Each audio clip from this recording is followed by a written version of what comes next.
Hello everyone, and welcome back to my channel, Dark and Creepy. All stories are written and narrated by me, MC Allen. And like always, subscribe if you enjoy that scary vibe. I woke up to the usual sound of an alarm clock in the morning. However, this morning was different, because I did not stand out of bed. I floated. Gazing at where my body laid in the old, sterile hospital bed, I could see the death coming from my face. I had been there for days ever since that car accident. Was that the end for me? Is this what the afterlife is like? I asked myself as I looked about the room and saw my family members mourning over my body. "Hey you guys, I'm right here, I'm not gone," I yelled at them, but none of them acknowledged my presence. How could they? I was dead. I didn't have a body anymore. I was just in the spirit, and everything I touched, my hand went through as if nothing was there at all. Is this how it's going to be for all eternity? I muttered as I tried to pick up a glass of water that laid on the countertop. My hand just floated through it, and I didn't get any stimulation by it at all. It's like all of my senses were gone. After many failed attempts to feel something, I decided to see if I could find anyone else just like me that had died. So I hovered to the window and peered out onto the busy streets. That's where I saw people in chains that were being dragged along by their necks and their ankles. They were being led by demons to what I could only guess was hell.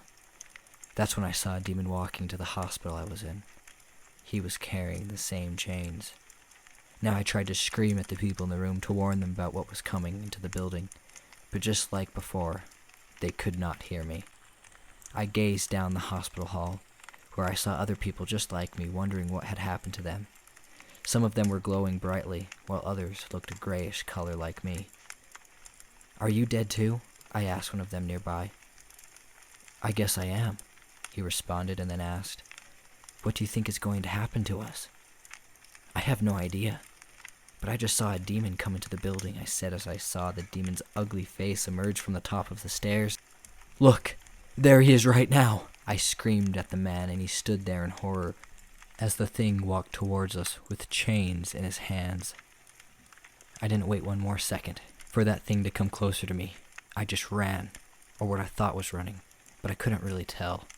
All I knew is that I had to get away from that thing. I glanced back and saw the man that I was speaking to earlier, and the demon had him. The man now had chains around his neck, feet, and hands that were linked up to the demon. As I ran from the thing, I heard behind me in a demonic tone, "We got ourselves a runner. This is going to be fun." And it stopped. I tried to get as far away from that demon as I could, but it was so fast and was gaining on me. That's when I decided to jump out of the window, and I fell onto the concrete that laid on the streets below. I felt nothing. Not a single ounce of pain went through my body. It was like I was indestructible and free from all the pain I felt in the mortal world. It was a great feeling, but then I remembered what I was running from, and that feeling of triumph soon turned into feelings of regret and hopelessness. I looked up at the window that I jumped from and saw the demon looking at me, and there was fire in his eyes. I knew I had to escape from it somehow. A nearby dumpster caught my eye, so I quickly jumped into it, and I covered the top of it with the lid. At this point, I was happy I couldn't smell or touch anything, because it looked absolutely disgusting in there. From the streets I could hear mumbling, from what sounded like an old smoker's voice. "Where are you hiding? You can't hide from us forever." Peeked through the small crack between the lid and the container, and there the black demon was. Next to him walked normal people who were still alive that had no idea that he was there. I wonder how many times I had walked through or next to a demon, not even knowing that they were there. I took a deep breath, or at least tried to, but I heard sniffing and snuffling coming closer to where I hid. I did not dare move a muscle, but what did the thing have on me that it could smell where I was? I did not have a body, and I was covered in trash that probably hid my scent. But it came closer until the thing was adjacent to me, and all that stood between us was a thin layer of metal. The sniffing was so loud it seemed as if it was a bear, and it shook the dumpster's walls. In a flash of a moment, I saw the lid fly up and the demon was above me, and he cried out, "Ah, there you are. It was only a matter of time until I would get you." was able to grab me and pulled me out of the dumpster with incredible strength, as if I was a loaf of bread. "Let go of me," I screamed. "I did nothing wrong." Yeah. That's what they all say. But you have to pay for your crimes," the demon said as he put the chains around me and led me by the neck to a large line of people chained together.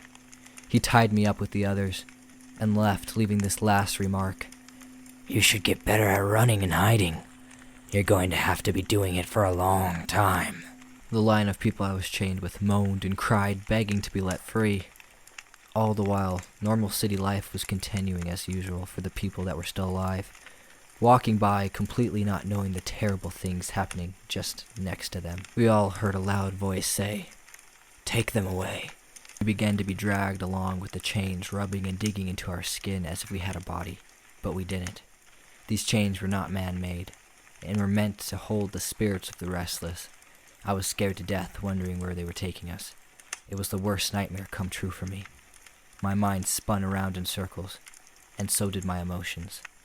The demons led us to the place that mankind has feared for thousands of years.